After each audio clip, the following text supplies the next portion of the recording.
I woke up one morning and my phone was going crazy. Like, it was literally like a movie. Somebody had it screenshotted, and I'm like, he wore that in the commercial. Oh, he wore it. How that ended up stopping Chris Brown. And he looked at me and was like, yo, that is fire. And having Queen Latifah reach out. What? And you really was my first coach on YouTube, period. What do you think is some of the biggest mistakes you see artists making with their merchandise and or their clothing brands? Curtis, D.I. Wire. DIYers, welcome to another interview, a very special interview, a very special guest. Any of my old school DIYer community, you know the name Richey. How do you know the name Richey? Because you've been around here since the early 2000s when we had a series called Curtspiration. Back when I wasn't shooting on all 1080p, but it still looked good. There was somebody that was behind the camera that was coaching me and has really styled this channel. You're going to understand why that's important as we talk to my guy, Richey. First of all, how you doing, my man? I'm so proud of this gentleman, and I'm glad that he is here today to not only share his journey of building his brand, his clothing brand, but also to share gems with independent artists out there who I know y'all got all kind of merchandise questions. Stop asking me. I got a professional in the building, and he's about to give you hella gems. DIYers today, I got my guy, Bryan Richey Adams, clothing brand owner, creative director, and founder of More Gems, More Wins. Before all of that, he was my first YouTube videographer and coach. I've seen his clothing worn by Boston Celtics champion Jayson Tatum, NFL athletes like Amir Abdullah and Marcus Williams. He even did an Adidas collaboration that we're going to talk about as well. But today we're talking origin stories and gems that independent musicians can apply to their own merch. Richey, welcome to the DIY stage. Man, we here. Come on, I'm excited. Man. You are the original DIYer. Like I watched this man flip the switch and never turn back. What was that, 2015? So that's 10 years. I didn't even talking about the Tony Robbins event. I came back. I probably came back like I had cocaine eyes, bruh. He said he was gonna invest in himself, and he was gonna flip this switch, and he came back, and he was riding a high, and I'm like, damn, I wonder how long this is gonna last for, and it's still a decade later. Look at what you've built, bro. This is crazy, and it's one of the most inspirational, having someone that you can watch and learn from through the process that we'll talk about. But I got to see it up close and personal, to see somebody ride the wave and watch it crash and get right back on the board, paddle up and get back surfing, man. Talk about the humbling crashing moments. Y'all, if you've been around long enough, you see, first of all, I received that and I thank you and I appreciate you. You've seen some really rough times where I went through some breakups. I had to tear down my setup for my videos on YouTube. Anybody, them videos are still up. Every single one of those Curtspirations, he was there for every single one of them. And there was times where literally we had to shoot them outside in the car. And my guy was like, he wasn't passing judgment. He wasn't telling me like, you want to just chill and stop. He was like, let's go. Put the camera up on the dashboard and let's make it happen. Real life. We originally met way before then. No, we met when I was a flat-topped Curtis King doing shows, looking like Ratchet still jockeying, looking like us, like one of Sinbad's sons. Yeah, and Riverside was the first time we met, and that was the, like, Black Cloud era, around then. I'm a Black Cloud. And I was then just in music, just honestly just testing out things. I did videography a little bit at the time. I was in college, so I was running track.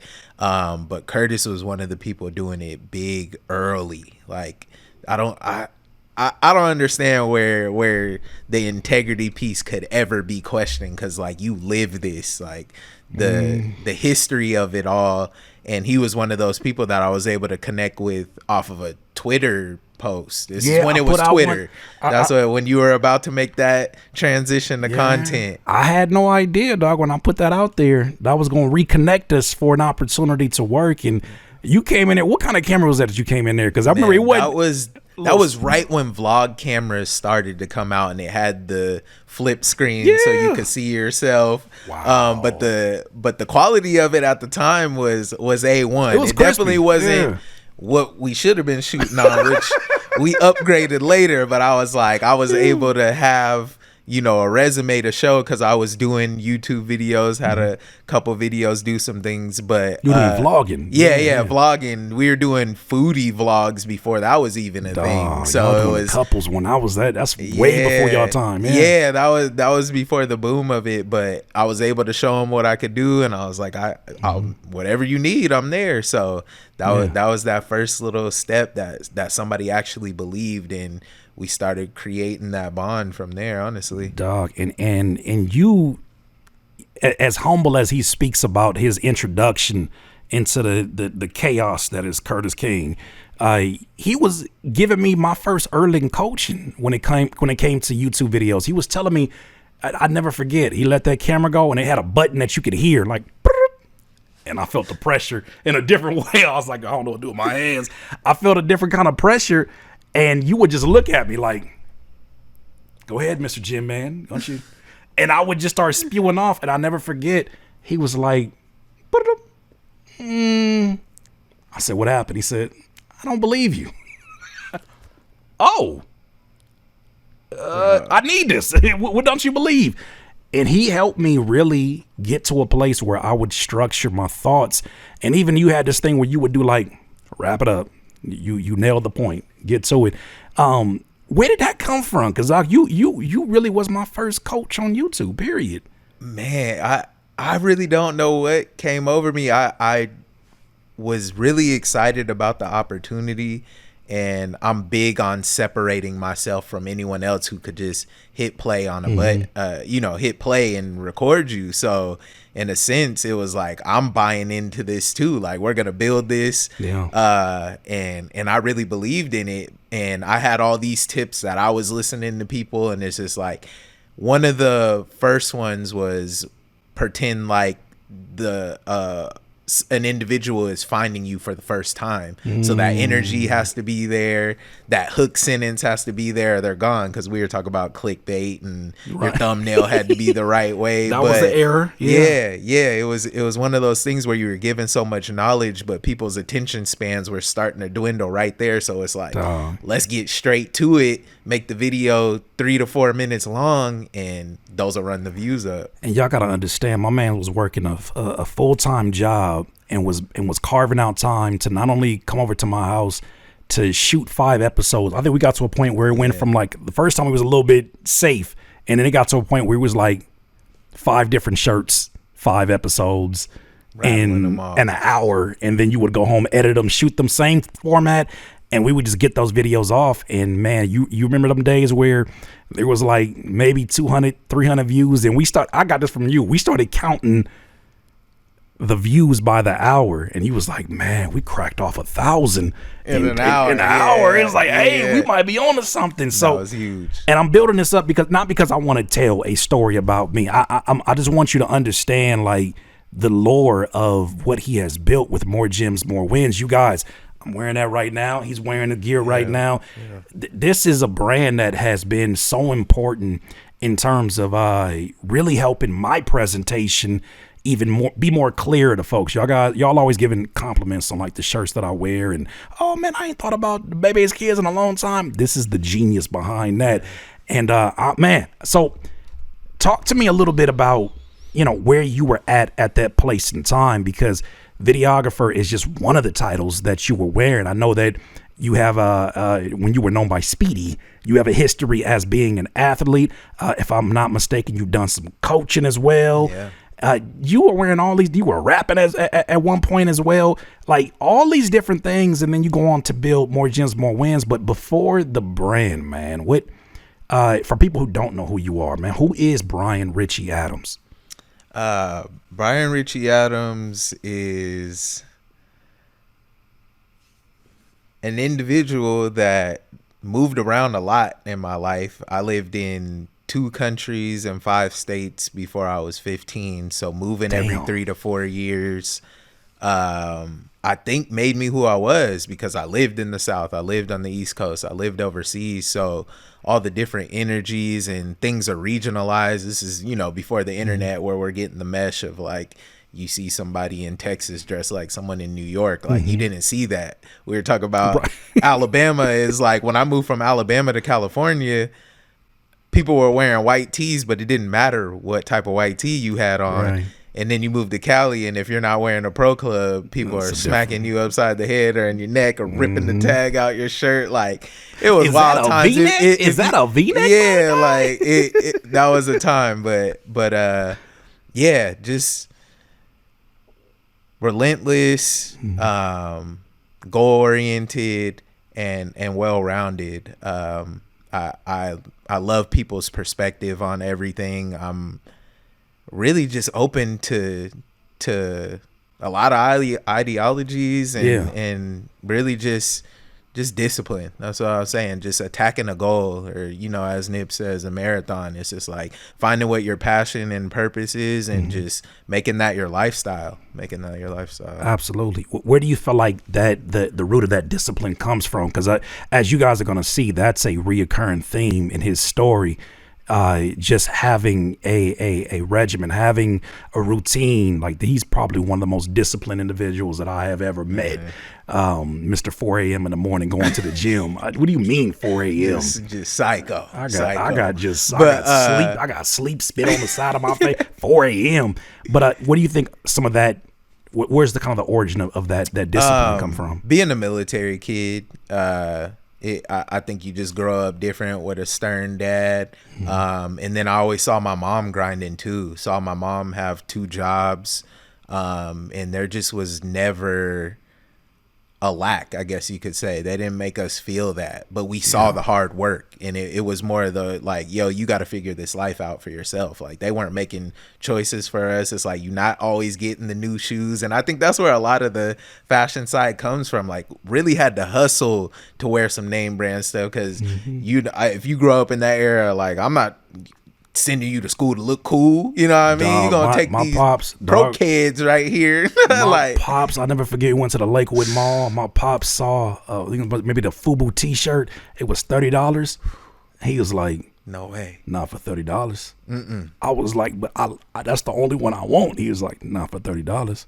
You better find yourself a deal around this mall. I was like, oh man, yeah, man. But that I mean, it's funny, and I think that's another reoccurring theme, is how many times moments like that kind of play into the eventual business model of your clothing brand. Yeah, absolutely. Those graphic tees, that's the era, like Bape, all the streetwear brands. But early on, it was selling candy, flipping cards, video game, anything I could resell. I was like the garage seller, thrifter, way before that was a thing. It was just like, I was always trying to flip something, because my parents were not going to give me the money. And it was, and when you're young, you're just like, man, like, you seeing other people get to it, but it built something in me to where it's like, I don't ask for anything. Like, you got to go get it if you're going to figure it out. So yeah, I would definitely chop that up to my mom and dad for sure, for just making me grind it out. And it was like, as pissed off as I would be,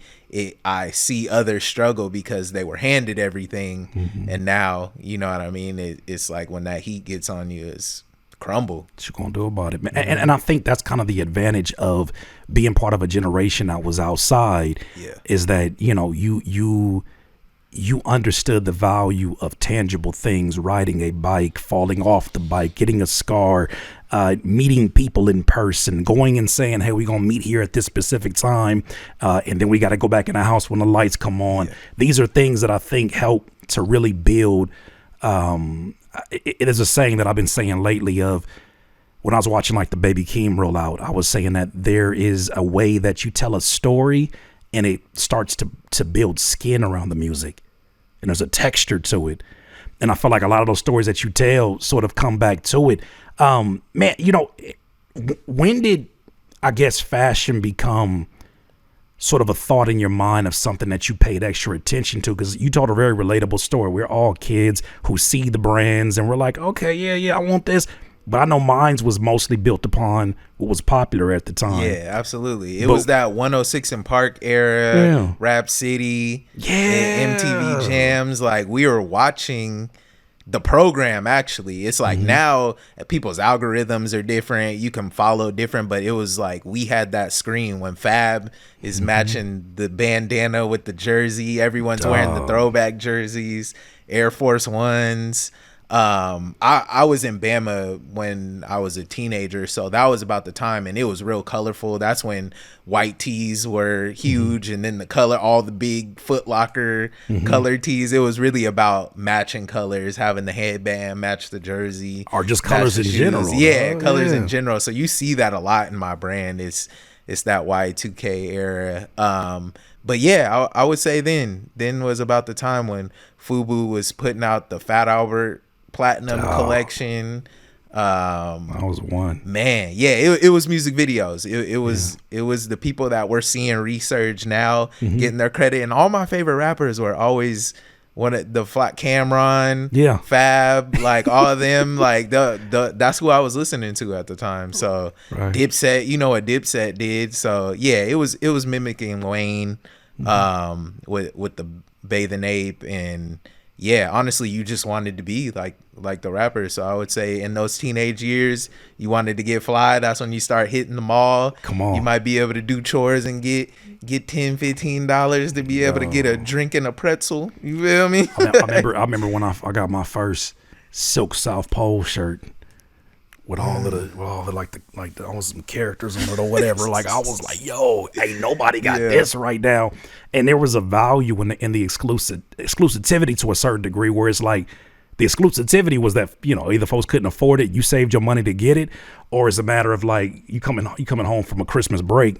Ooh, that's, you feel me? That's and Christmas. I was the one that wore everything I got the first day. I made that mistake many a times. Do you remember the first piece of fashion that you saw, or the first shirt, or the first brand that you saw that you was like, I will work the entire summer just for one piece?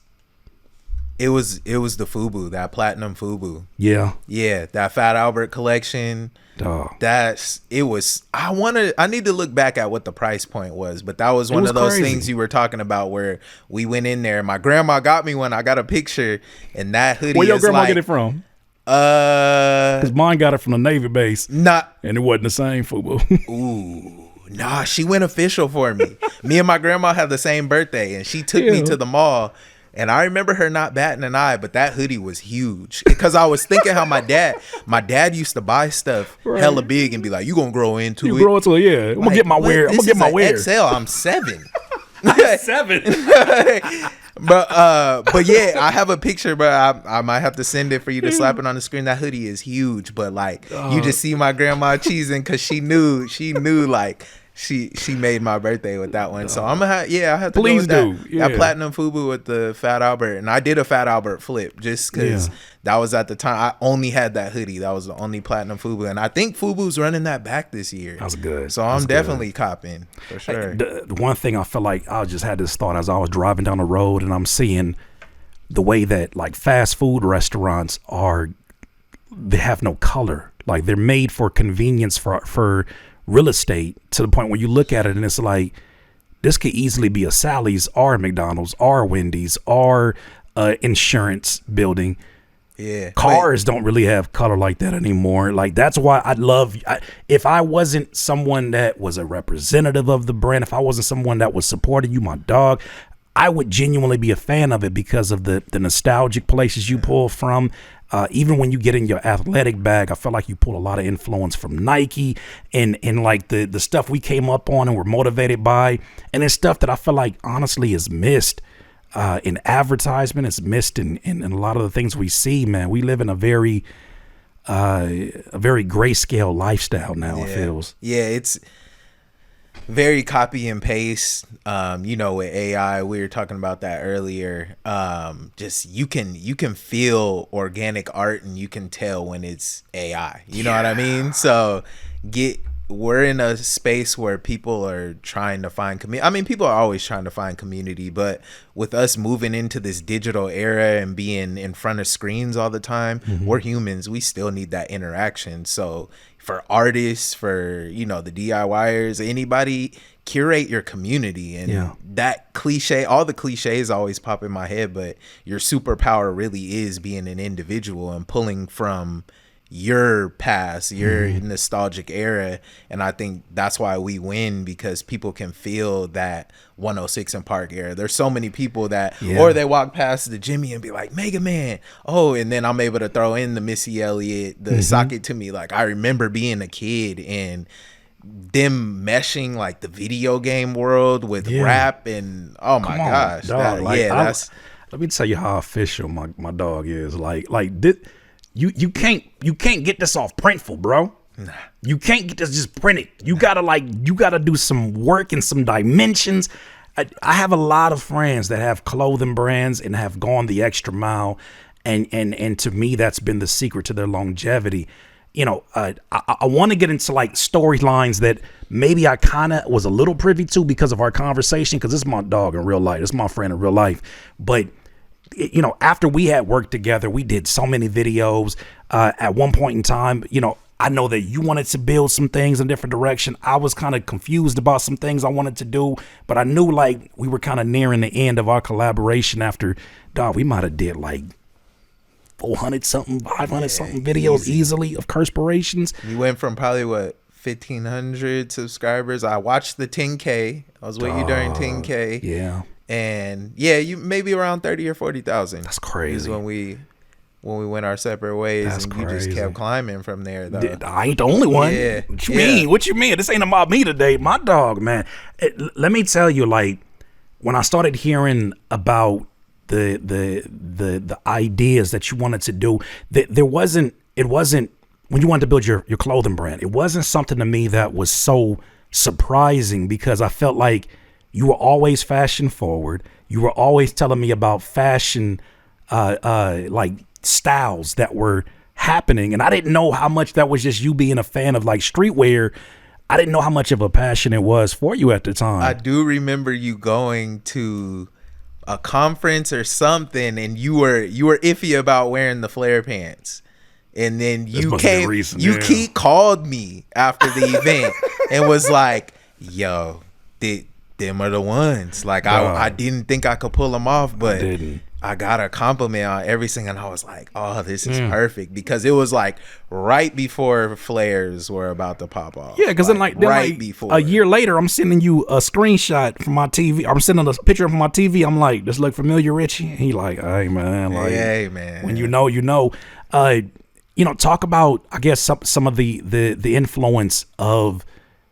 Like, so give me one thing. Give me a timeline, I guess, after you had made your exit, because we still kept in touch. Like I said, you my dog in real life, and I supported whatever ideas you had going on. Facts. But kind of give me the early inception of More Gems, More Wins, because I definitely want to get to like why it landed on that name. But like, what was that period like, where, you know, you had been known for being videographer, not just for me, but you had worked with some reputable brands and influencers. Yeah, so right after that, I mean, I was juggling that job. We were doing regular YouTube. We were doing your videos.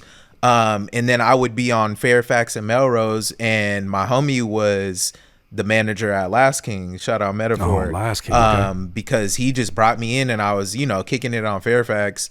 And T-Rail honestly showed everything that was going on. Like, he was really transparent, so I got to see a business kind of on its way out, and then see what they had at Sorella with his wife grow at the exact same time. And I'm doing videography and photography and just watching how warehouse, how things go in and out, how things are tagged, how inventory works. They're throwing pop-ups, events, having artists come through. So I was able to like be engulfed in that and actually see how it works, and I saw how other brands work on the block. So it's like, oh, this is how they keep their inventory. And that goes back to working at Nike, and it's like all my jobs were kind of retail, so I was able to clump all of that experience. So right after you, to keep it on the timeline, I was on Fairfax a lot, and then my homie worked there. You know, we, like I said, saw Last King, Sorella, and then after that fizzled out, I was at that point of 2019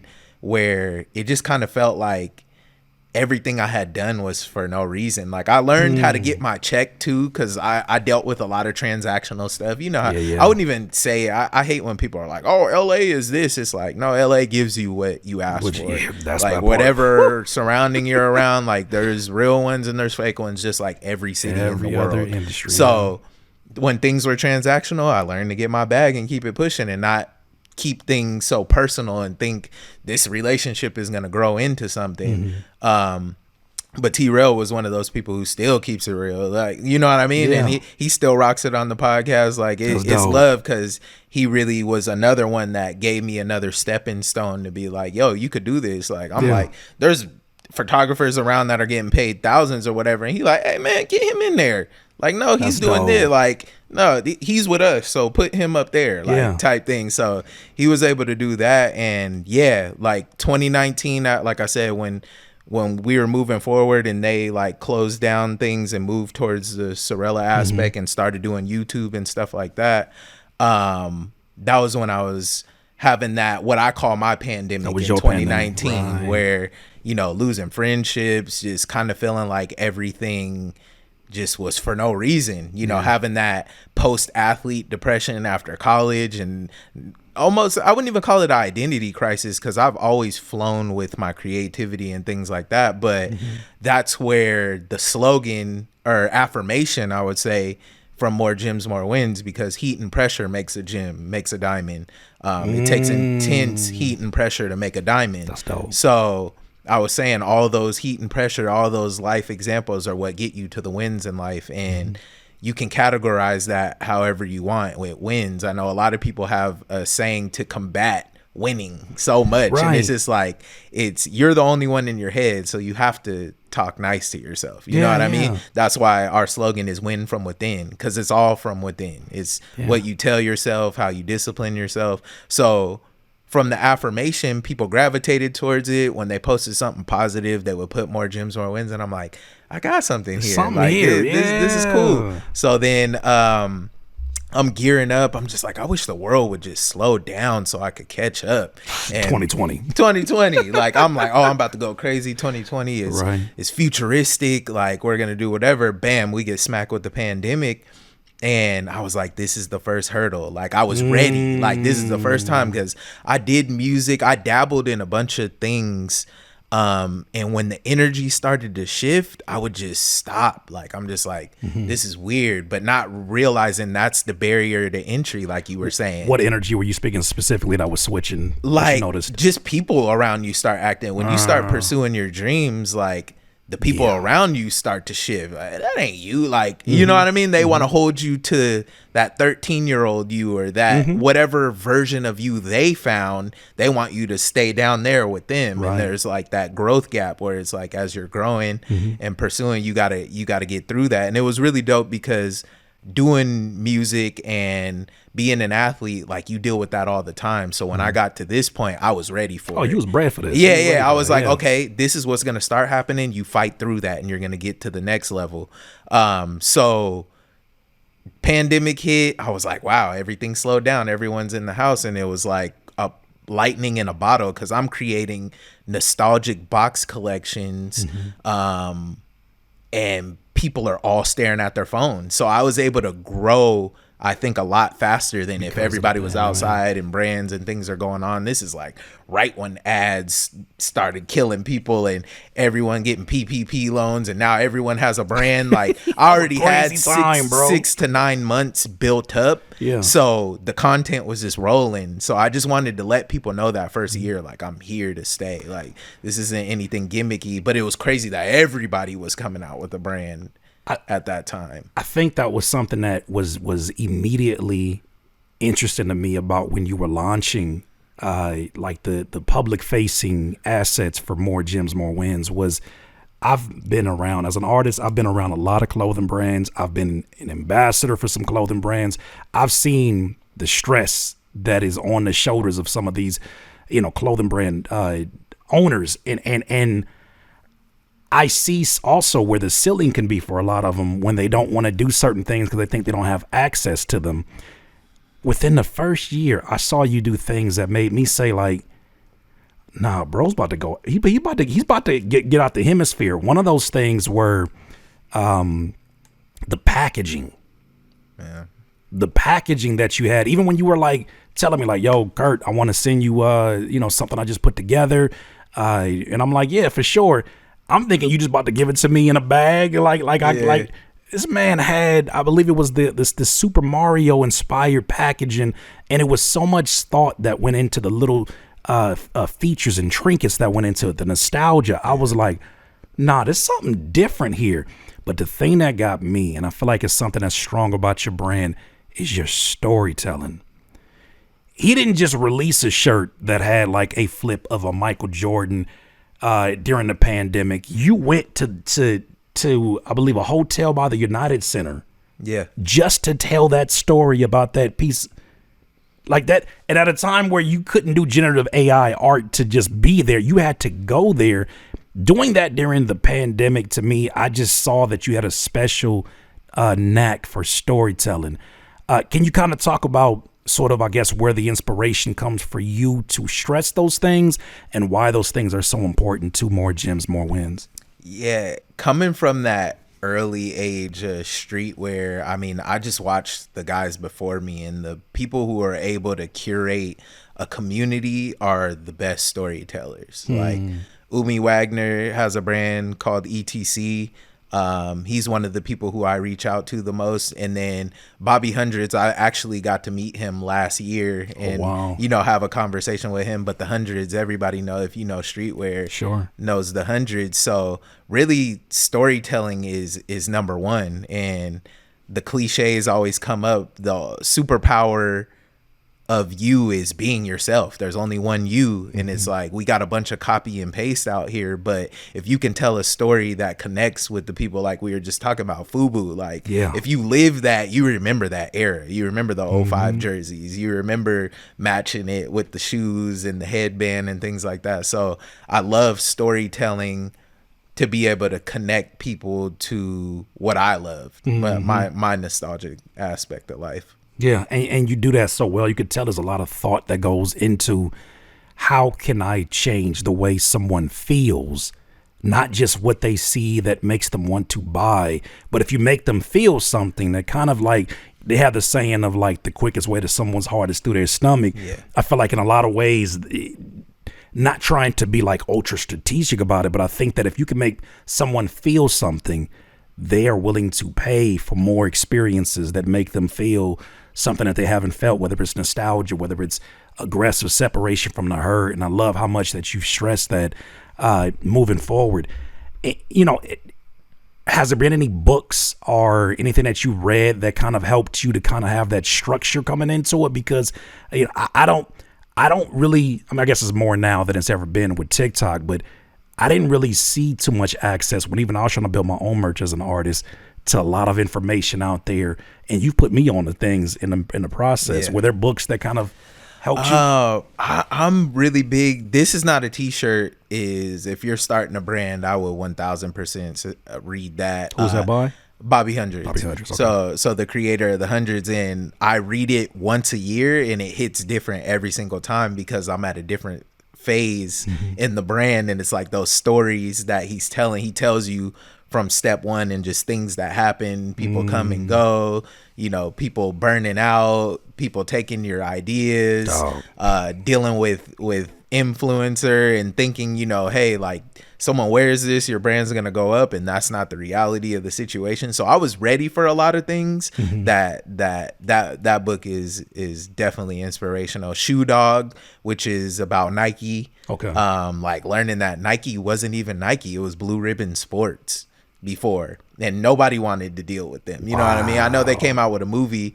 signing, Jordan, Michael Jordan, and it's like, to think Converse was, people are laughing at you. You know what I mean? Those are those things that keep me inspired, to where now after Jayson Tatum wearing it in the 75th anniversary, it's like, okay, I got something. Yeah, we're going to get there. We're going to get there, because I want to spotlight, and I want to give you your roses, because it's just been incredible as I watch every single one of these checkpoints and milestones. I'm probably the least surprised, because I know how hard you have worked. but I'm always the most proud because I'm like, that's my dog, really like connecting the dots. And I know just from some of the conversations we've had and just having relationships with clothing brands, how competitive this can be, how cutthroat it can be, how people, like you said, will take your idea and set up a booth right next to you. Straight up. How sell it for $20 less. And sell it for $20 less. How have you kind of been able to not only maneuver the competitive nature of it, but like keep your wits about you? Because you don't strike me as someone that is easily moved by, well, this trend is happening in this direction, I need to follow this because of the low-hanging fruit opportunity. I think you really do have to stay true to yourself, because if you try and ride trends or waves, like, you will crash out. You know what I mean? And I think during trends you could make a lot of money if you're right on it, and you know everybody's making this, you gotta shift towards it if that's what you get down with. But I'm very niche. I still honor limited collections. Like, I don't know where we went to where fast fashion and everyone's wearing the same thing. Like, I remember going into class and me and this kid came back from Christmas break and we both had the same hoodie on and we rock, paper, scissors for who had to take it off. Because you just didn't do that. So it's like, if you walk in with this, like, there's only 50 of these made. Right. So we're going to keep it there. And after it's gone, it's gone. And I like that limited aspect of it. There's definitely essential items to scale, but I like the limited collection and having a moment, because if you see someone else, there's so many people who will send me a selfie and they're both in a party together and one's got one of the t-shirts and it's just like, damn, yo, I ended up kicking it with bro the rest of the night because you know I was like, yo, we got things so in and so, common because of how we were. Those are the moments that I love. Couples getting together over like, oh, that's happened. Yes, wow. Like we creating love stories now. So just creating moments and community, I think, has kept it balanced. You don't need to chase. Like, I really do like the organic build, the grassroots build, and it's slow, but I think it's well worth it than mass throwing ads and just random people are buying it and you're getting kickbacks and all types of other stuff. Curating a community is definitely number one. How does it work when you're flipping things that are, you know, obviously some of these brands are very protective over, like Nintendo and you can see like you got the Fat Albert one. Yeah. How do you kind of maneuver that? What's the kind of the politics that happen with flips? Because it's something that you see that happens very common. I think I had a friend of mine tell me, like, if you alter something by 15%, how does that work for somebody who's looking at that from the outside? From the outside, I know we're in this era where it's like, oh, that's bootleg, or like however people want to address it. But I just come from the old school streetwear era where it's like, sue me. You know what I mean? Like, but when you make limited quantities of things, no one's going to come after you in that sense. Now, when people are pushing mass units of stuff and it's got people's likeness and stuff, that's where it gets tricky. But a cease and desist in the streetwear era and like that's like a badge of honor. That means like people are when is a win? People are watching you and it's like, cease that, like they said, or they gonna get their bread, because people do get smacked upside the head. And you know, hey, you moved 20,000 of those. Yeah, we need that, brother. You know what I mean? So that's where it gets tricky. I actually know somebody who got an account with like PacSun, and they had something that ended up having to get pulled off the shelves, and they had to pay some bread. But yeah, people get real like finicky with it, but it's like it's a badge of honor. But yeah, it's tricky. So I definitely would be careful, but just know it's not what people say unless you're moving mass units. And then you get to a point where you could go with licensing deals or just moving into that original stage, which what we're doing. Like flips aren't going to last forever. And I think that's what's going to make t-shirts like this special, because we're coming to a point where we're not going to be able to do those things. And we are going to be licensed under certain things. So it's like, these are real collector pieces, like pieces now, like that nobody will be able to get ever again. And don't get it twisted. We're going to get into the conversation after this next question of the professional relationships you have still been able to build off of the strength of your original work. Like it seems like, you know, having the ability to play ball in all these different arenas, you never know what opportunity will open up what opportunity. I've heard you speak about there's 3 sides to your brands. Yeah. So your brand, excuse me. Could you kind of break what that is? I believe it was like the box collections. There's a high fashion side and the DNA essentials. Could you break that down for the people, especially for those out there who may even want brand consulting at some point? Because I know you do that work. So yes, 3 sides of the brand. So there's 3 sides of the diamond. So we have the brilliant side, which is like luxury streetwear, cut and sew, the pants that we're both wearing right now. We have leather duffel bags, and that's going to be that higher end side of the brand. And then we have the MGMW, where you're going to get the essential items, where we have the hats, socks, shorts, workout t-shirts, and then the more gyms more win side is where you get the box collections, and those are partnering with people, and then those niche nostalgic aspects where there's going to be a limited quantity, we'll put an installment with it, or we'll be at an event and that's the only place that you can get that, and it's here and it's gone once they sell out. DIYers, real quick reminder. If you enjoy these reactions and you want to go a little bit deeper, we got a private Patreon community waiting for you. On the Patreon, you get access to a private Discord, early videos, and full replays of the live streams that you won't see anywhere else. So if you support independent media and want to actually be a part of the process, hit the Patreon link down below in the description. Join the DIYers and let's keep this independent. #RR. I love it. I love it, man. We're gonna talk about some of these collaborations, or even just some of these moments that have happened, dog. I cannot tell you how proud I was and how many times I had to double take when I was watching the commercial that was in a neighborhood for the 75th anniversary of the NBA, and I looked and I said, "Hold on, either somebody done took the homie Bryan or Jayson Tatum." NBA champion Jayson Tatum is wearing my dog's t-shirt that I got in my closet right now. Yeah. And then I get on the social media, and of course I know you on it because you really great about your social media. And I remember it just hitting you up, bro, like just how proud I was to see it play out the way it did. First of all, how did that come to be? And I guess, well, I'm gonna ask a second question after I mention some other names, but how was that to see that opportunity happen? That was a moment, because I was a little over a year in, and shout out the homie Vic. It actually 2 Vics, Vic Michael and Vic the Barber.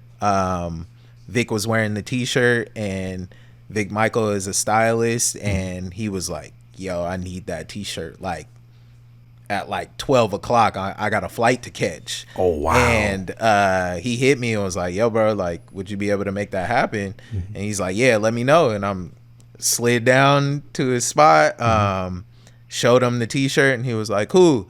And like I'm waiting, like trying not to like overthink it or anything, but I'm just like, man, this would be really crazy. Like, and you just happen to have a size for a professional athlete. Like, yeah, that's the other part where it's like you don't know how something's gonna fit. Yeah, people get paid millions of dollars to wear stuff, so the fact that you're chosen to be in that lineup or it aligns was just like divine timing. And I woke up one morning and my phone was going crazy. Like it was literally like a movie. That's like insane. I'm still getting I'm getting a bunch of like notifications, and I look at the group chat and they're like, "Yo, you to the moon," like whatever. And somebody had it screenshotted, and I'm like, he wore that in the commercial. Oh, he wore it.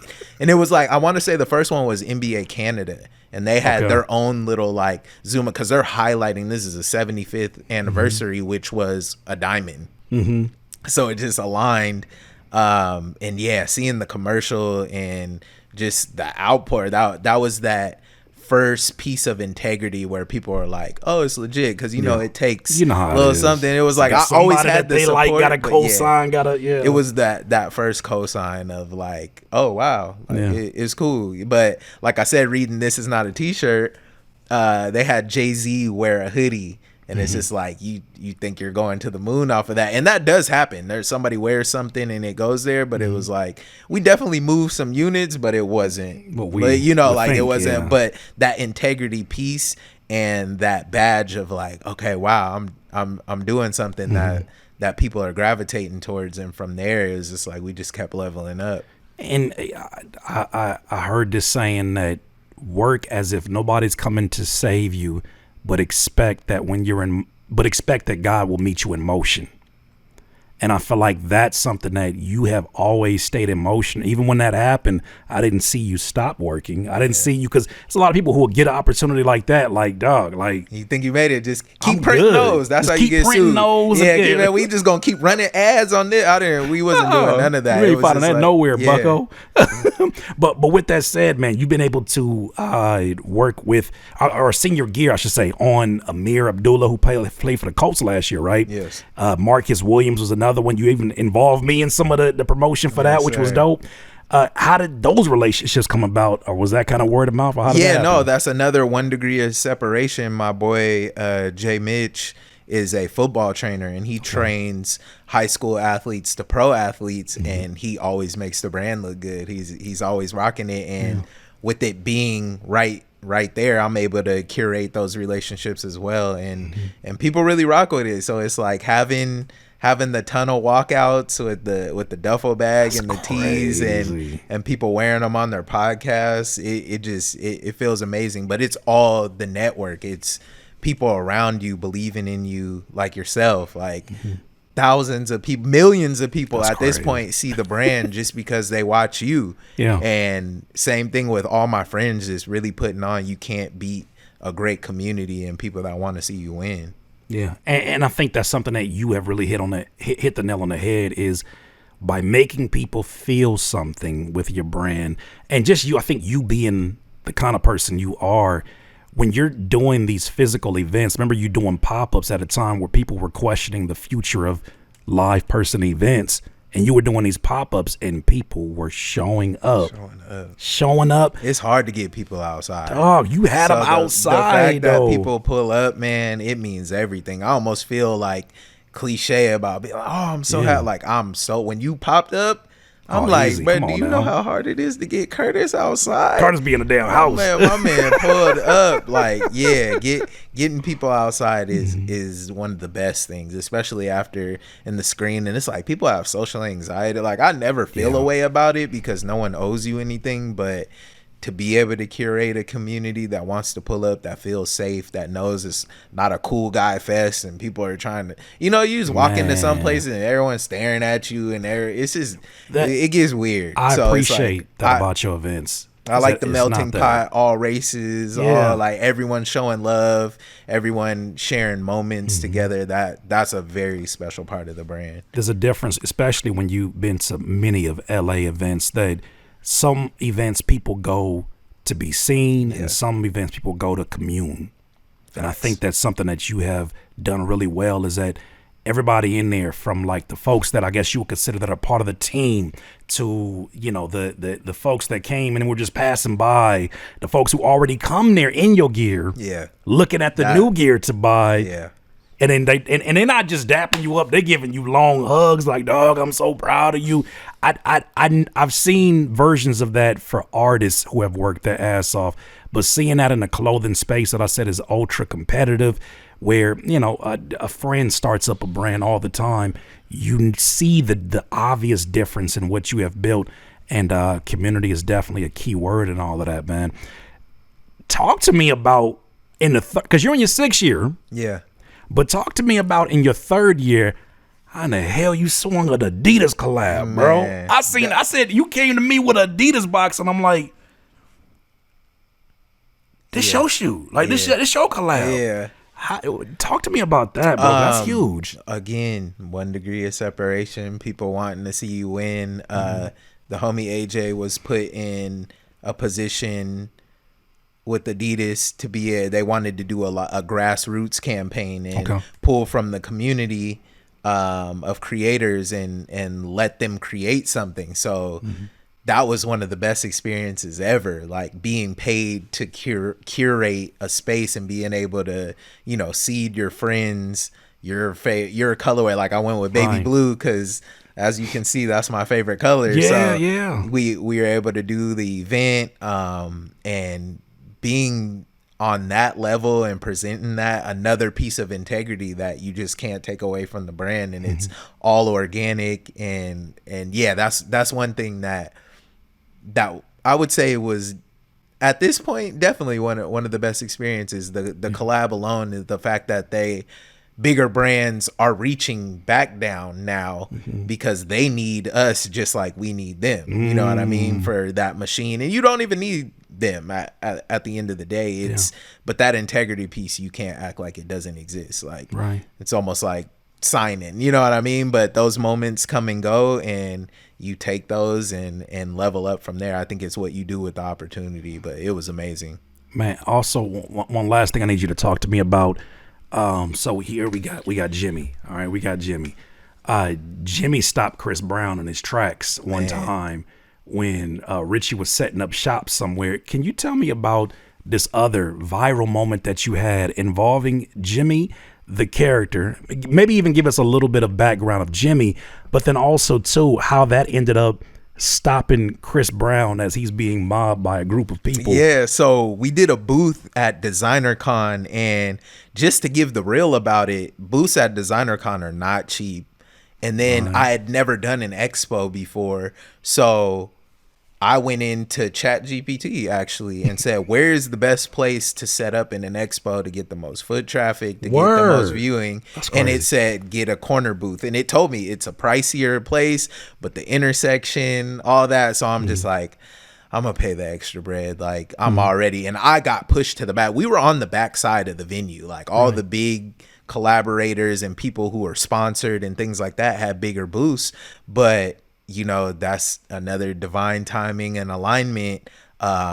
He was doing a collab with another brand and had to walk right past our booth. So he walked past he's walking, and my homie taps me. He's like, there goes CB right there. Oh, like, you didn't even see him. You were in your own space. I'm talking, I'm trying to curate sales and, build, and he's walking towards us, and people are mobbing him. People are throwing pins, trying to get things signed, and he's moving, and we make eye contact, and he's this big ass Jimmy right here.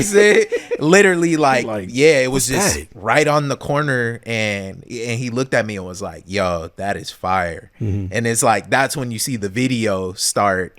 And I'm like, yo, like, you rock with it, we could get you one. And he was like, oh hell yeah, you could give me one. And then he was like, oh yeah, we're gonna get your contact. And it's like, I'm looking like, this is it wasn't even a starstruck moment. It was the fact that he said like, yo, this is dope. I'm like, yo, I really got something. And he's rocking with it. But it's like, there's a dude over my shoulder like, please sign this, please sign this. And I'm like, trying to listen. I'm like, come on, man, get out the way. But yeah, that was a moment. Crazy, and bro. I think that was a really big, do we consider it viral? Like, it's sure, I was gonna ask you what viral numbers. It's about to hit 4 million. It's at like 3.9, but the traction, that's viral. I reached that negative orbit where it was like, now people are DMing me negative stuff, but I like focusing on the positive. So the positive was perfect, but it's like, you hit the atmosphere where there's just people that just have something opinions to say about him. There was artists in there talking about, y'all always giving away free stuff, and those celebrities are and speaking on him personally. Can we just be happy for this moment? My art. Yes. It's like, it was one of those moments, but man, having Queen Latifah reach out and having Bone Crusher, Roscoe Dash, all these people, but like even the community that came from Designer Con and found Jimmy for the first time, found the brand for the first time. There was people who really resonated with it, and I was like, wow, okay, we found something like this. I think people discovering you for the first time is one of the best feelings ever. And we're 6 years in, and people, we're not even like, we're at the tip of the iceberg, you know what I mean? So to see people gravitating towards it and seeing it for the first time and purchasing, like, that meant the world. Like, that was something. I don't think he stopped anywhere else. So like, that moment was crazy. Us being on that corner, where his security was running him through. It was just divine timing, man. Man, that is insane, bro. But the fact that it was off of the strength of your work has got to be something that feels good, because it wasn't a matter of, I mean, it's crazy. I want to break down something really quick before we move on to these gems that we have for the independent artists and their merch. But, you attribute it to being like 1 degree of separation. But there's a lot of people who are 1 degree of separation from opportunities, but don't nobody want to help their ass. Facts. Why do you think that the people that have looked out for you or have spoken so positively of you, like what is it about, I guess maybe the way that you treat people or maybe the way that you look out for people? What is some advice you would give to maybe somebody who is in their first few years and they're like, damn, I have kind of a network, but they don't really do these kind of things for me? Yeah. Man, that's tough because nobody owes you anything, but I do know people have to know where you're coming from. And I had a base, like as an athlete, I was growing my personal brand and didn't even know it. So as a high school athlete, going to a collegiate athlete, in college, I'm doing photography, I'm doing music, like shaking and moving in that age range. And that's like, I don't think there's an age range for shaking and moving, like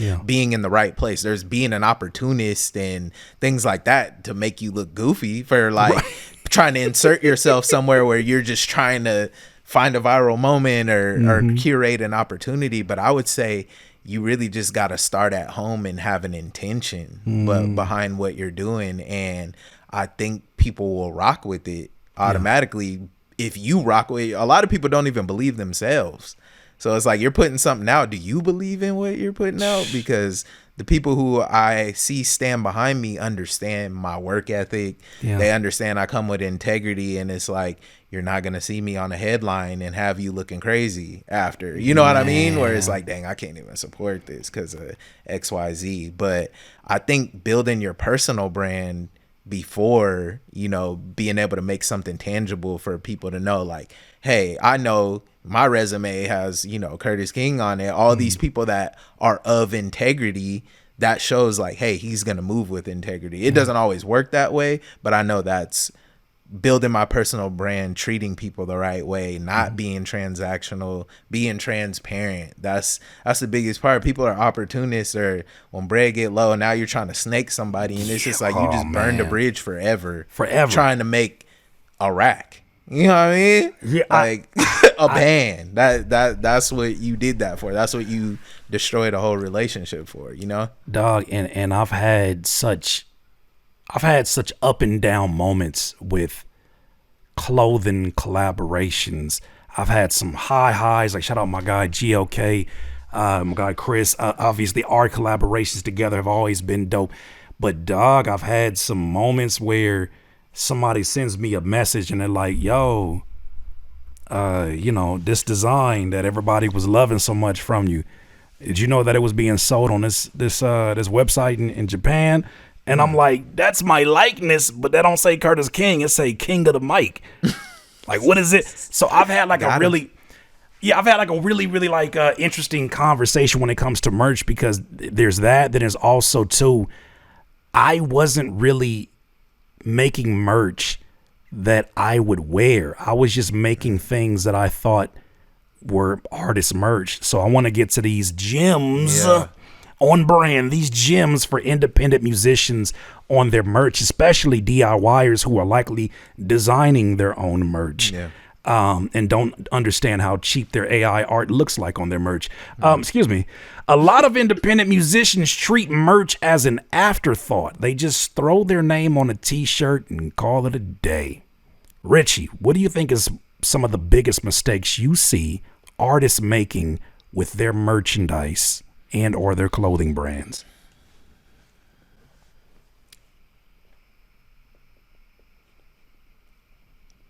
It goes back to intention. Just like you said, slapping your name on a t-shirt. What have you done to make somebody want to wear your name on a t-shirt? Right. You know what I mean? I think that's the biggest thing.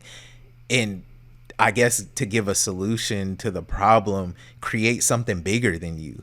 You know what I mean? To where if you stop being an artist, you could pivot and have a universal brand. Like I look at Midnight Organic, Larry June, and Currency with Jet Life. Like they created a lifestyle around something. That got mascots, they got apparel that you would wear outside, not just like, oh, I'm a fan, like I'm wearing this, but people wear that as, if you're wearing some Jet Life stuff or you're wearing that, like, you know, they rock with them.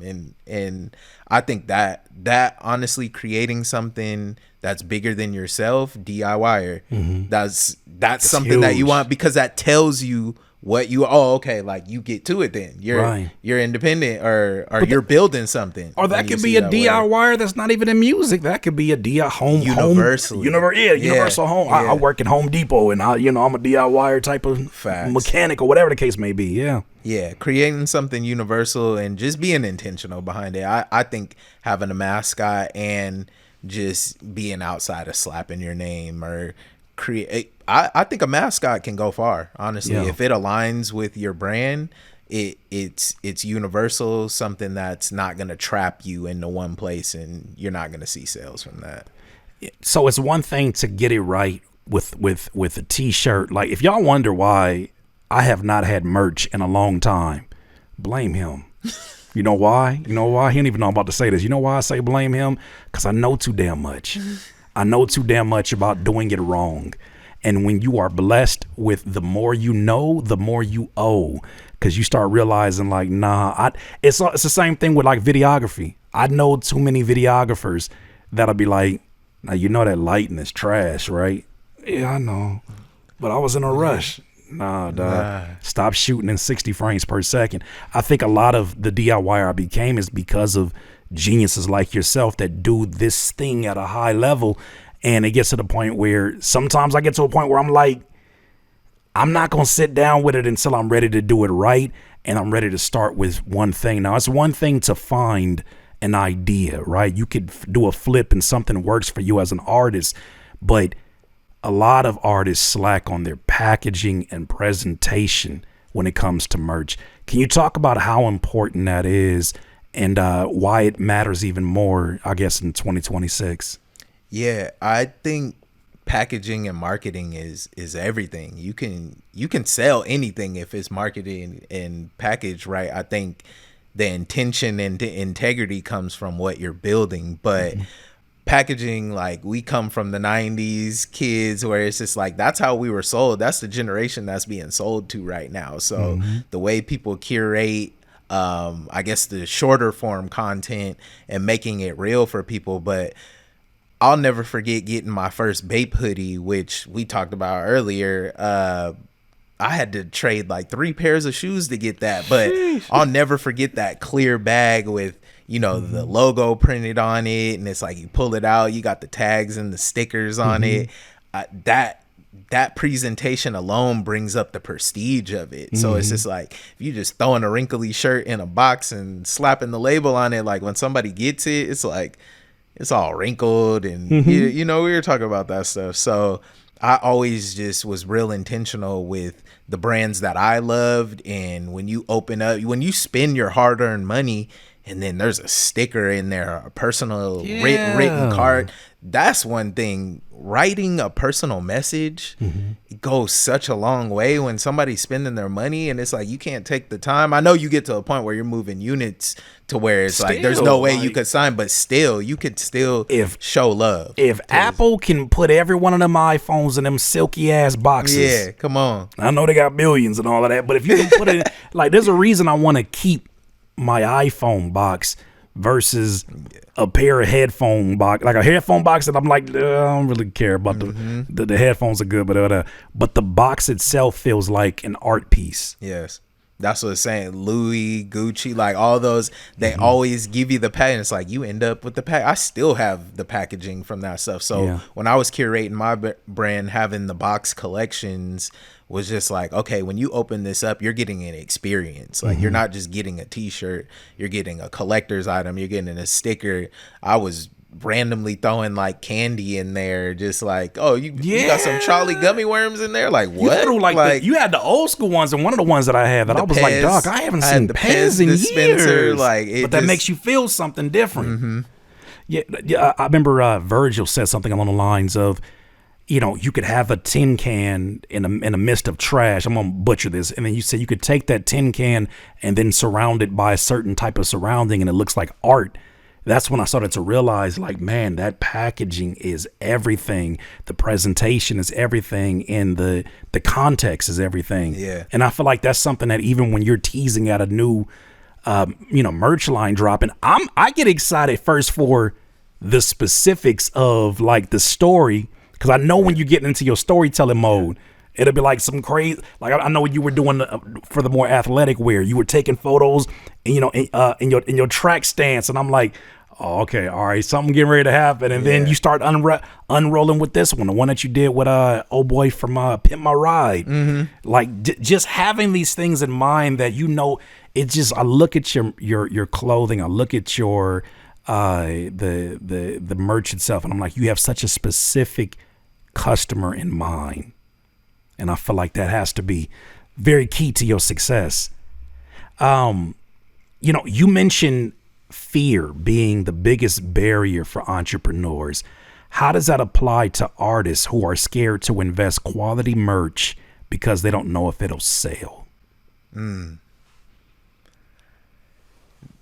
That's huge, because a lot of people get the itch and they're just like, I'm going all in, buy 150 t-shirts, and then auntie buys one, and the uncle and your brother backs out, and the friend who said they was gonna cop 5 for the family doesn't, and you sell 7, and now you have 143 shirts. Now you got 17 and 80 fire emojis under the comments that you thought was gonna sell. Now you got 17 tie-dye ratchet steel jockey t-shirts in 7X.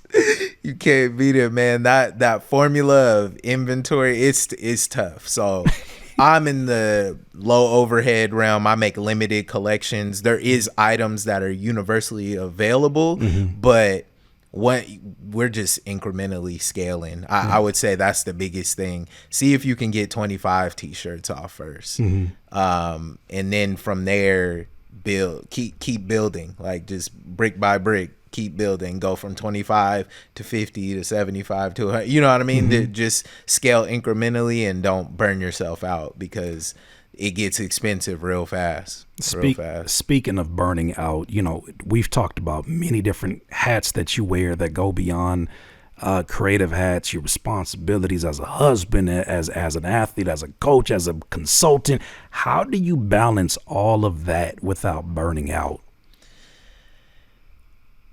Routine.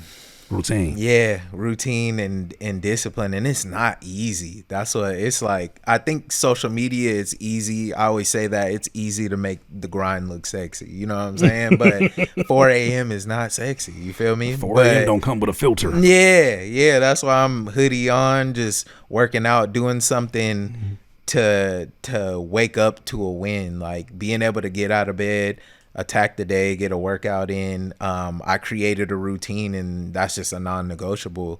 Yeah. So being able to create a routine and discipline, and being intentional about the goals you're setting. Like I'm quarterly, so it's like 4 quarters in the year. I look at I'm planning it out, and it's like in that middle of that first quarter, you need to be looking at the second quarter, and it's like you live in the moment, but like time just flies. So it's like if you don't have things mapped out and scheduled, you can find yourself in that blender just doing a whole bunch of nothing. I'm curious, do you think that because of how specific clothing is to certain seasons, right? I learned that lesson very hard when I decided to release tank tops in the time period where people were trying to wear sweaters, and then I tried to put out sweaters when people was in the summertime at festivals cooking, just baking for no reason, because they want to support Curtis King. $80 for this. I mean, I'm gonna wear it sometime. I guess it's ready now. With that in mind, do you think that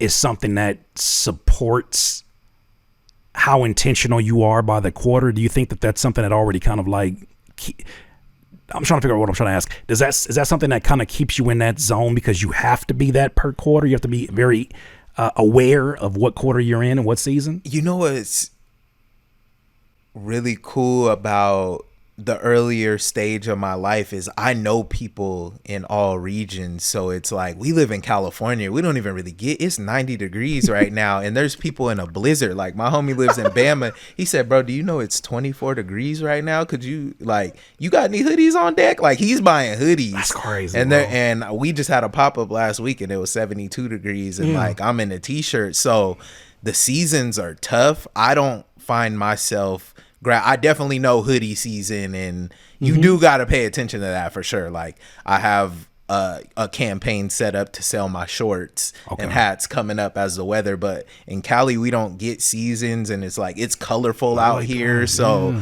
that's why you see all the colors. But you definitely have to pay attention to the seasons and where you're at. And I think it's like a superpower having one of my best friends in Alabama and knowing people in New York, in Ohio, in Virginia. And it's like, they're letting me know what they're rocking at the time. Or I'm looking at them on Instagram and it's like, oh yeah, they're hoodied up. Or it's in a blazer. Like I'm wearing shorts and he's freezing right now. So I think, you definitely have to do that. And that's where Google, Chat GPT, all those things there come ain't in. No, like there ain't no excuses now. Use it as a tool though, not as your brain. So it's just like that personal assistant. Like, hey, if I wanted to scale my company right now in Q2, what would you say the best things are? And it's gonna search and be like, t-shirts are surging at X, blah blah blah, and it's you can break it down from there. So I really use it as an assistant, and I'm trying to be more intentional with it. I was one of the people, I wasn't afraid of it. I used it very basic, and now it can create, I mean, it's been able to create business plans, but it's like, be intentional. You can curate this thing to know who you are. And it's like, it's scary for where we're going, and I don't know what it's going to be, but right now it's helping me scale my business, and I'm not using it as a therapist or anything like that. Like that's water. Tough. That's tough. But you can get questions answered, and you can build business plans and set yourself up for success by just taking the effort of mapping things out. Yeah, I heard you say at one point that listening to social media opinions and trying to follow everyone's advice slowed you down. What made you realize you needed to trust yourself more? I think betting on myself and seeing the outcome of the decisions that I've made. Because it's like, if you're listening to everyone else, you're going to end up being in their situation, if that makes sense. But looking at social media, looking at people's opinions, you really have to know yourself. Like, I don't even think you should log on social media if you're not right, right within, honestly, because those opinions sway people, and that those dopamine spikes from, negative comments. You could get 60 positive comments, and those 3 of someone talking crazy is the ones that sit with you. Or like you were saying, the person who's telling you to make, we can get some red hat. We can get some red shirts in here. Y'all want red? And then you put the red one up, and don't nobody buy it. Don't nobody buy it. And that's the reality of it. It's like, you can't cry about it, but that's that catch-22 where it's, you kind of have to lean on what you're believing, what you think is gonna make it out. How do you keep level-headed in terms of like keeping the main thing when you have these outlier moments? Because it's a test. This could be something that I know it's expensive to do what you do, especially because you care about quality. You've shown me the detail that goes even into like stitching the actual, like the way you want it to hit the shoulders, the way you want the clothing to feel. This is not just slapping it on whatever t-shirt is the cheapest. Like, you're really curating these experiences that people feel like, I know why I paid what I paid for this. How do you kind of keep level-headed in those moments where most folks will be like, man, we got to let this fly. You know how much money we finna make from this situation? I think that's just all personal preference, like scaling on things or staying level-headed in a sense of like, if something blows up, is that what you mean? Like, if something's going up? If something goes up, but you told the people there's only going to be 50 available of this, and it just 10 minutes, this thing is Yeah, gone. it's gone. It's like, do I run it up Like, again? do I keep running? I've done restocks for Yeah. sure. Like, I think if that's where you could play with pre-orders. If the first 50 go, then and you know you got something, get pre-orders. And if somebody wants it really bad, they'll put up the money up front. Yeah. Or if you know you have enough of a demand, you can do a second run. But I am in that limited run space to where like it's gone or gone. It's like, dang, maybe I need to higher the price point to be able to increase the margin there. But those were the early stages where like it was tough to when you have 10 more people that wanted a t-shirt, and it was just like I really just had to sit with but that curated in year 6 people purchasing immediately because they know he's not running this back, and if I mess around for a couple of days, they're gonna be gone, and I'm not gonna get one. So that honestly played into the brand aspect of being limited, is that people get it, and it's like once it's gone, it's gone. I'm learning vicariously through you, because when I was selling beats, there was a point in time where I was like, oh man, I really need some money right now. I'm gonna bring these prices down. And I started realizing a lot of them customers just waited, like, oh, we do deals like this? I'll just wait for the next time and just not buy. What was that first website where the beats, where it had the price on it and people were selling beats for SoundClick? SoundClick. Yeah. SoundClick was the one. I definitely was getting SoundClick. You was getting SoundClick? Yes. That's crazy. I actually had, you remember Two Dope Boys? Yeah. I had a song go on with Dope Boys, and so this is crazy story. At least one of us got on Two Dope Boys. This is one of the reasons I stopped doing music was, and I don't even know, he might remember this, Cardo. Cardo had SoundClick beats. Yeah. And I had one and went on Two Dope Boys.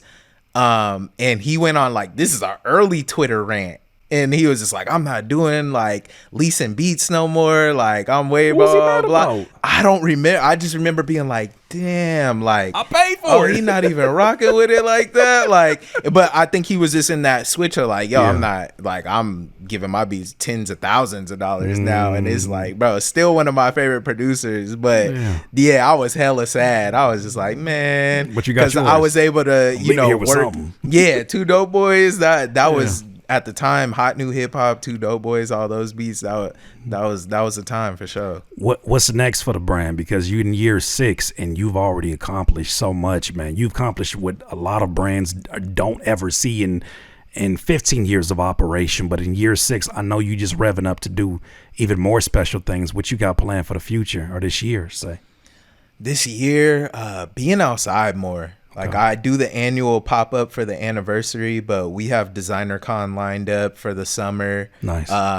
We made a lot of connections at the last Designer Con, so Essence Fest is kind of out there. New York Comic Con. These are places that are a little tougher to get into, but it's in the conversation. There's a lot. There's a lot of people that want to help, and just when they saw the art, they were like, yo, we need you in these spaces. Like this is something special, and we love the story behind it. So I'm excited, man. It feels like I'm just getting started, and I say that every year. So it's a good feeling to have found that passion and found something that really can scale, just depending on how I move with it. Let me ask you this. We shooting the Curtspiration in 2014, 2015. And I say, Richey, stop the camera. I got a video I want to show you. And I show you a video of the current day Richey. And I show you a 2-minute highlight reel of all these things we've been going over. Yeah. And I let you see that. And you behind the camera at that point in time. What's going on through that Richey's mind in seeing that? And what advice would you give to him before moving into these next phases? Wow. I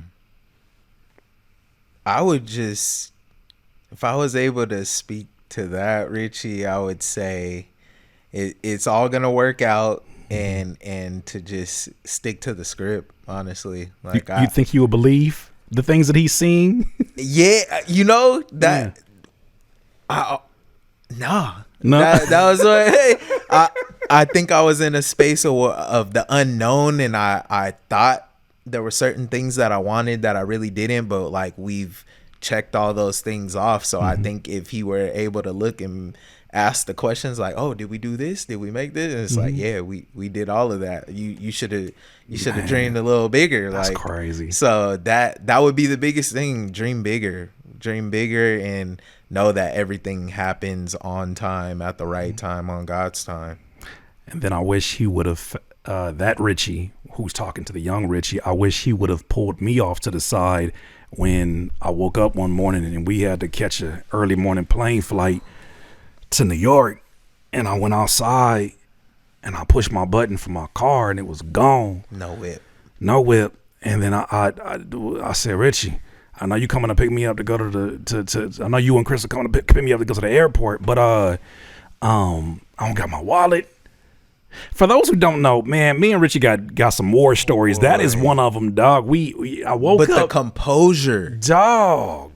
How were you that calm? You kept me calm because you were calm. No, I'm serious. If I was around somebody that was rowdy that day. So to give you a snapshot of what we're talking about. Oh, wow. I woke up. I don't even think I ever told the story, but I woke up at 5 a.m. because I had to catch a 7 a.m. Me and my guy were going out there. He was going to do some vlogging content for me, kind of just be my eyes out when I did an event for iStandard, and I was working with Airbit at the time. And dog, I saw my car was gone. And the same week, my wife and I had announced that my son was on the way. My brain is moving a million miles per hour, and I go out and my car is gone, and it dawns on me, my wallet was in there. How am I going to get on a plane flight that is booked for today? And when I tell you, dog, that you were there, the most chaotic X amount of hours. I get my passport. We get a later flight. We get to New York and both of us are dead ass tired. And then I find out they canceled the reservation for the hotel that we were in. And so we had our bags walking around New York. Walking around New York with bags. With not a room to book. And we went to one and they were like, I'm sorry. We tried to do something. We got no room. I was like, yeah. Are we just not going to go to sleep? Like, what's... We was in the lobby with it. Like, what are we gonna do? How did we end up getting that room? Did we just sat go to in that lobby and I think I looked up Travelocity or something, and I finally found a room. I was like, dog, there's a room here, and it was actually pretty nice for like a last minute room. And I remember we probably had to be 2 hours of sleep, 3 hours of sleep after doing that plane ride from California to New York, and then went and delivered. And it was kind of surreal because you talked about it, how people were like, Curtis, is that Richey? Oh, Richey. Yeah, it was, you were up there. It was like Rockweiler, wasn't Rockweiler? I think Rockweiler might have been one of those. You were on a panel and you were talking about YouTube, and I just saw everyone's face light up, and I'm in the back of the room with the camera, ready, just trying to capture what you were doing. And he was like, yeah, and you guys got the footage, and I got my guy Richey right there. And the whole room turned around like, that's Richey. That's the third wall. That's who he's always talking to. And people were coming up to me after that. And that was that first moment where I'm like, oh, he's really like touching. You were already touching the people, but I'm like, just him, when you were making those references to me, like built that integrity of, they're like, that's who he's been talking to, and putting that face to a name, like, it changed everything. What did Kanye say? I just be talking like it's just me and you, man. I'll be rapping like it's just me and you. I promise you, that was the experiences for me and you, dog, making these videos and then putting it out to the world. And although you see comments and you respond to them and you engage and you see avatars, it is very different. It's a very different experience when you see proof of concept. I bring that story up because I feel like the same experience is happening for me when I'm seeing people so excited to put a face to the brand. Yeah. They're so excited to see the person that they believed in and invested in follow through. And dog, I couldn't be more proud of you, man. How can these individuals, these DIYers, how can they support the brand? Where can they support the brand at? We're on Instagram at More Gyms More Wins. The .com is More Gyms More Wins. Personal is Richey Diamonds. That's where we're at. I'm not really on X too much. I pop on there just to see what's going on, but I'm cool. But yeah, that's like the newspaper. I'll slide through and see stuff. But we got a presence there. We're creating a YouTube. We did the interview earlier, and I was like, I need to polish up before I continue to do interviews. I was so nervous interviewing this dude right here. Look, you have folks hitting me. You don't know it, but you have folks hitting me up like, bro. Should have told homie Willie B. He was like, man, when I saw, he's like, I don't know what it was, but something about the framing. He said something about you in the you had the sweater. He's like, I see you in your next phase of your career. And I was like, well, Richey styled that. Yeah, that was coming right off the battle. Like you were going hard that year. So to be able to get the recap with you, I had to get right. So we're definitely gonna run the part 2 for sure. Man. And that's just gonna be growing the brand from there. So more gems, more wins on YouTube as well. Supremely proud of you, bro. DIY. Tear in your eye.